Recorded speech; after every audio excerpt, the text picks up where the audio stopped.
Hello everyone and welcome to C Programming Language Tutorials offered by Programming Glue। पिछले video lecture में हम लोगों ने डू वाइल की वर्किंग को एक बहुत ही डिटेल डिस्कशन करते हुए समझा था कि how does do while loop works and how it iterate all the statements written in the section of or in the block of do while, कि डू वाइल के अंदर जो कुछ लिखा होता है वो उसे कैसे एग्जीक्यूट करता है, क्यों वो पोस्ट टेस्टेड लूप कहा जाता है और क्यों वाइल को प्री टेस्टेड लूप कहा जाता है। ये सारे डिस्कशन हम लोग ने पिछले वीडियो में करे हैं। तो अगर आप वाइल और डू वाइल की वर्किंग से, उसके कॉन्सेप्ट से अवेयर नहीं हैं, so I must prefer you to watch those videos in which I have explained and discussed about while and do while. Okay, so let's start our today's topic, which is in the continuation of our previous topic. We were discussing about the loops. So we have discussed while loop, हम लोगों ने do while को भी समझ लिया है। अब बारी है for loop को समझने की, और ये बहुत ही आसान लूप है और मेजरली हम लोग इसी को ही ज़्यादातर यूज़ करते हैं। ठीक है, आइए देखते हैं कि इसकी खासियत क्या है और ये क्यों सबसे अलग है। ठीक है, देखिए सबसे अलग कहने का मतलब तो ये नहीं कि देखिए वाइल अलग है और डू वाइल वाइल से और फॉर लूप से अलग है और फॉर लूप बाकी सबसे अलग है। सबके अपने अपने कुछ स्पेसिफिकेशन हैं, कुछ अपनी स्पेशलिटीज़ हैं। ठीक है, चलिए फॉर लूप को पढ़ते हैं। फॉर लूप में क्या होता है कि the for loop is also known as pre tested. अब प्री टेस्टेड का मतलब क्या है कि पहले कंडीशन चेक होगी फिर एग्जीक्यूशन होगी। ठीक है, चलिए फिर it is better to use for loop in if the number of iteration is known in advance. देखिए यहाँ पर क्या कहा गया है कि फॉर लूप को यूज़ करना तब बेटर ऑप्शन होता है कब, जब आपको नंबर ऑफ आइटरेशंस पता हो। आइटरेशन मतलब कितनी बार लूप को चलाना है, कितनी बार रन करना है, ये आपको अगर पहले से पता है तभी आप फॉर लूप को यूज़ करिए। ओके, फॉर लूप एक प्री टेस्टेड लूप है। ठीक है, कि पहले ये कंडीशन को टेस्ट करता है और फिर इसको एग्जीक्यूट करता है। ये भी ठीक हो गया। फॉर लूप में एक हिस्सा होता है इनिशियलाइजेशन। ठीक है, देखिए अगर हम लोग अपने पुराने एग्जाम्पल्स को देखें, जो कि ये था डू वाइल का एग्जाम्पल और ऐसे ही वाइल का एग्जाम्पल था। मैंने सिर्फ वाइल के एग्जाम्पल में डू वाइल का जो सिंटेक्स था उसको यूज़ किया था, सिर्फ दिखाने के लिए कि डू वाइल कैसे थोड़ा सा अलग है वाइल से। ठीक है, अब आप इसको ज़रा ध्यान से देखिए ताकि मैं आपको ये बता पाऊँ कि ये इनिशियलाइजेशन क्या हो रही है। इनिशियलाइजेशन का मतलब ये है कि लूप कहाँ से चले। ठीक है, देखिए हम लोग को कहीं ना कहीं से तो बताना पड़ेगा ना कि लूप चले कहाँ से। ठीक है, अब जब लूप को खुद नहीं पता है कि वो कहाँ से चलेगा तो चलेगा ही नहीं वो। ठीक है, तो अगर आप ध्यान से इस चीज़ को देखेंगे तो हम लोग ये बता रहे थे, हम लोग ये डिस्कस कर रहे थे कि लूप x की वैल्यू 0 से चले। ठीक है, क्योंकि हम लोग x को ही लूप का जो हैंडलिंग वेरिएबल है वो मानते हुए चल रहे थे। तो हम लोग इनिशियलाइजेशन x की यहाँ कर रहे थे। ओके, और इसको इंक्रीमेंट डिक्रीमेंट या जो भी करना था, इसकी वैल्यू को इंक्रीज करना था या डिक्रीज करना था, वो हम लोग वाइल की और डू वाइल की बॉडी के अंदर कर रहे थे। ठीक है, तो ये हो जाता है इनिशियलाइजेशन। इनिशियलाइजेशन मतलब हम लोग बता रहे हैं लूप को कि कहाँ से चलो। ठीक है, अगर मैं इसको वाइल का जो है वो बना लूँ, क्योंकि वाइल भी डू वाइल की तरह ही होता है, सॉरी वाइल भी फॉर की तरह ही है, क्योंकि उसमें भी प्री टेस्टेड जो कंडीशंस होती हैं वो होती हैं। अब मैं डू को हटा रहा हूँ और यहाँ पर वाइल की कंडीशन लिख दे रहा हूँ। ठीक है, देखिए यहाँ पर हुई इनिशियलाइजेशन ने बताया कि लूप कहाँ से चलेगा। क्यों? क्योंकि x ही वो वेरिएबल है जो लूप को कर रहा है कंट्रोल। ओके, लूप को कंट्रोल करने वाला वेरिएबल x है और x की इनिशियलाइजेशन है 0। ठीक है, तो हमने x को इनिशियलाइज किया है 0 से, जस्ट टू से कि लूप कहाँ से इनिशियलाइज हो, लूप कहाँ से स्टार्ट करे चलना। ठीक है, आइटरेशन कहाँ से स्टार्ट हो। तो यही होती है इनिशियलाइजेशन इन फॉर लूप। ठीक है, कि लूप कहाँ से चलना स्टार्ट करे। चलिए पहली बात तो ये हो गई। फिर हम लोग क्या करते थे वाइल में कि कंडीशन चेक करते थे। ठीक है, वाइल के पास जैसे ही कंट्रोल आता था पहले कंडीशन चेक होती थी। तो यही कंडीशन हम लोग यहाँ पर लिखते हैं, और आप ध्यान देंगे तो इनिशियलाइजेशन के बाद भी सेमीकोलन है और कंडीशन के बाद भी सेमीकोलन है, just to separate these statements. ठीक है, उसके बाद हम लोग ये लिखते थे इंक्रीमेंट एंड डिक्रीमेंट। ठीक है, तो पहले हम लोग लिखते हैं इनिशियलाइजेशन, बताने के लिए लूप में कि हम लोग कहाँ से शुरू करने वाले हैं लूप को। उसके बाद हम लोग लिखते हैं कंडीशन। ठीक है, कंडीशन लिखने के बाद फिर हम लोग लिखते हैं इंक्रीमेंट या डिक्रीमेंट फॉर लूप में।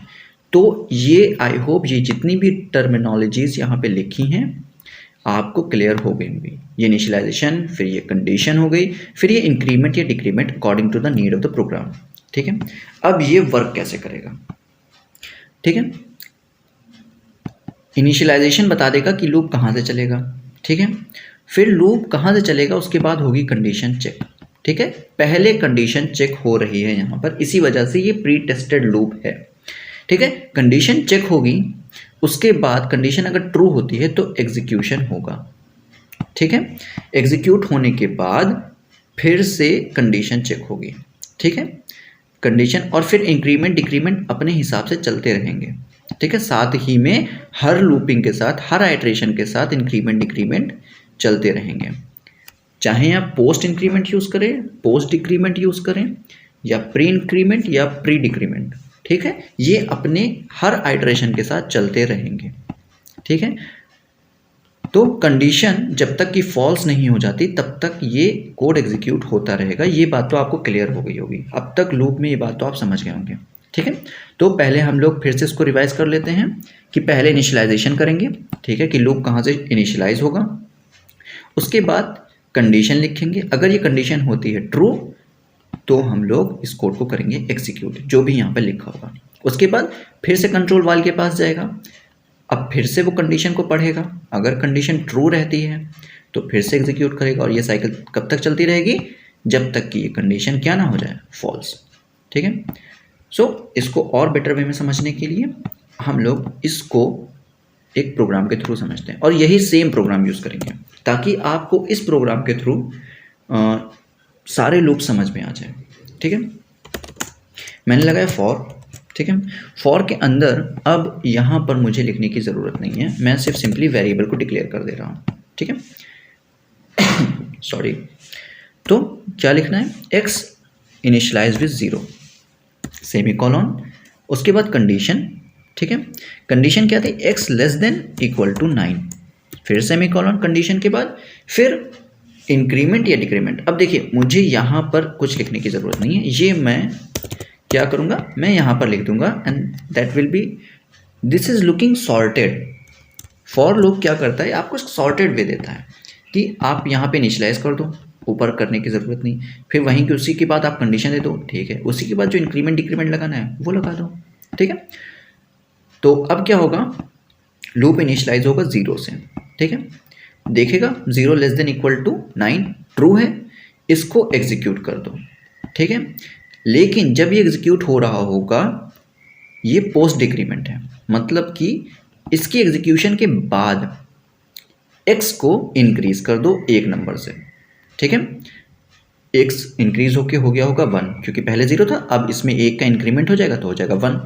फिर कंडीशन चेक होगी, 1 is less than equal to 9 true है, फिर से एग्जीक्यूशन करो। ठीक है, क्योंकि ये पोस्ट डिक्रीमेंट है तो एग्जीक्यूशन के बाद इसमें इंक्रीमेंट होगा। ठीक है, तो ये फिर हो जाएगा 2, फिर देखी जाएगी कंडीशन, कंडीशन हो जाएगी ट्रू क्योंकि 2 लेस देन इक्वल टू 9, और ये फिर से एग्जीक्यूट होगा, और ये साइकिल कब तक चलती रहेगी, जब तक कि ये 10 ना हो जाए। ठीक है, क्यों, 9 पे तो 9 is less than equal to 9, ये तो ट्रू रहेगी, क्यों, क्योंकि इक्वल टू की वजह से 9 इज इक्वल टू 9, ये ट्रू हो जाएगा। ठीक है, तो जैसे ही 10 होगी वैसे ही यहाँ पर फॉल्स हो जाएगा, और जो कंट्रोल है वो फॉर के बाहर आ जाएगा। ठीक है, इसमें मैं बैकस्लैश n लगा दे रहा हूँ क्योंकि बार बार ये साथ में प्रिंट होके आता है। चलिए इसको मैं करता हूँ सेव, और इसको करता हूँ execute, which is compile and run. Okay, print f, sorry okay, यहाँ पर क्या है कि मेन की बॉडी बंद नहीं हुई, ठीक है, ये वाली बॉडी बंद नहीं हुई थी, इस वजह से ये बता रहा था कि एक्सपेक्टेड डिक्लेरेशन और statement at the end of the input, कि मेन फंक्शन में कुछ प्रॉब्लम है कि मेन की बॉडी नहीं बनी हुई है। ओके, चलिए मैं इसको फिर से सेव करता हूँ, कंपाइल एंड रन करता हूँ। तो यहाँ पर हम लोग का आउटपुट आ चुका है, ठीक है। चलिए इसको देखते हैं। देखिए ये आउटपुट सेम वैसा ही है जैसा कि हम लोगों ने सोचा था कि पहले हेलो प्रिंट होगा, फिर उसके बाद 0 1 2 3 4 and up to the 9 and then last line will be okay, ठीक है। अच्छा, हेलो और ओके सिर्फ एग्जाम्पल के लिए है, इसमें कोई बहुत बड़ा रॉकेट साइंस नहीं है, जस्ट टू शो कि पहले एक स्टेटमेंट है, पहले कुछ स्टेटमेंट्स होंगी और फिर बाद में कुछ स्टेटमेंट्स होंगी। ओके, सो मैंने कोशिश करी है समझाने के लिए कि फॉर लूप कैसे वर्क करता है, ठीक है, कि पहले यहाँ पर होती इनिशियलाइजेशन, ठीक है। अच्छा, इसको एक ऑल्टर तरीका भी है लिखने की, आप यहाँ से भी हटा सकते हैं और यहाँ पर ही इनिशियलाइज कर सकते हैं, बस आपको इनिशियलाइजेशन के वेरिएबल का नाम देना पड़ेगा, ठीक है। तो आप ऐसे भी कर सकते हैं, लेकिन इससे ज़्यादा फैंसी तरीका ये लगता है कि सब कुछ यहीं पे लिख दो, ठीक है। लेकिन अगर आपको ऐसा लिखना मेसी लगता है तो आप यहाँ पर भी इसको इनिशियलाइज कर सकते हैं, तो कोई फ़र्क नहीं पड़ेगा। अच्छा, यहाँ पर इसको समझते हैं कि यहाँ पर पोस्ट डिक्रीमेंट हो रहा है, सॉरी पोस्ट इंक्रीमेंट हो रहा है। मतलब ये कि पहले इनिशियलाइज किया, ठीक है, उसके बाद कंडीशन चेक करी, उसके बाद एग्जीक्यूशन करी, ठीक है, उसके बाद इसको इंक्रीमेंट किया, इंक्रीमेंट करने के बाद फिर ये टेस्ट कंडीशन चेक करी, ट्रू है तो ये इसको एग्जीक्यूट किया, फिर से इसके पास गए, फिर से इसको इंक्रीमेंट किया, ठीक है, फिर से ये टेस्ट कंडीशन देखी, अगर ये ट्रू है तो एग्जीक्यूट किया, और ये साइकिल तब तक चलती रहेगी, कब तक, जब तक ये टेस्ट कंडीशन फॉल्स ना हो जाए, ठीक है। लेकिन यहाँ पर ध्यान दीजिए कि यहाँ पर पोस्ट इंक्रीमेंट लगा हुआ है। आई होप कि आपको पोस्ट और प्री इंक्रीमेंट के मतलब पता होंगे। मतलब ये कि पोस्ट इंक्रीमेंट में ये होता है कि पहले आप एग्जीक्यूशन कर लीजिए, ठीक है, उसके बाद एक्स के जो वेरिएबल है उसकी वैल्यू को इंक्रीज करिए 1 नंबर से। और प्री इंक्रीमेंट में ये होता है कि पहले आप वेरिएबल की वैल्यू को इंक्रीज करें 1 नंबर से, इंक्रीमेंट करें उसमें, फिर एग्जीक्यूशन करें, ठीक है। लेकिन अगर मैं यहाँ पर प्री इंक्रीमेंट भी यूज़ कर लेता हूँ, ठीक है, मैं अगर यहाँ पर प्री इंक्रीमेंट भी यूज़ कर लेता हूँ तो फॉर की वर्किंग पे कोई असर नहीं पड़ेगा। ओके, क्यों?